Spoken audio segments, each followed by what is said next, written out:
দুইটা দুইটা ভয়ঙ্কর পাপের কথা বলে দেই। এই দুইটা পাপে যারা আসক্ত হয়ে আছে তারা তওবা করে ফিরে আসলে পরেও সারা জীবন তাদেরকে এটা সাফার করতে হবে। কথা বুঝতে পারছেন না? তওবা করে ফিরে এসেছেন মনে করেন, তারপরেও আপনাকে সারা জীবন এই পাপের ফলটা ভোগ করতে হবে।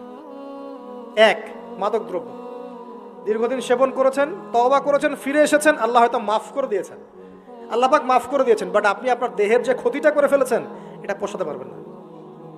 এক নাম্বার। দুই, তখন আপনি যদি বিয়ে করেন আপনি স্ত্রীকে সন্তুষ্ট করতে পারবেন না। হ্যাঁ। দুই নাম্বার হচ্ছে এই যে গোপনে যুবকরা যে পাপটা করে, মাস্টারবেশন, যেটাকে আমরা বলি হস্তমৈথুন, এই পাপ যেসব যুবকরা করছে বা করে, এবং অ্যাভেলেবেল এই পাপটা সবাই করে, কারণ এখন পর্নের যুগ, পর্ন দেখলে তো আর কোনো উপায় নাই, তখন তো এই পথেই যেতে হচ্ছে, নিজের উপরে নিজেকে জুলুম করতে হচ্ছে। যারা হস্তমৈথুন অভ্যস্ত হয়ে গেছে এরা যদি তওবা করে ফিরেও আসে, শরীরের যে ক্ষতিটা হয়েছে এটা পূরণ হবে না কখনো।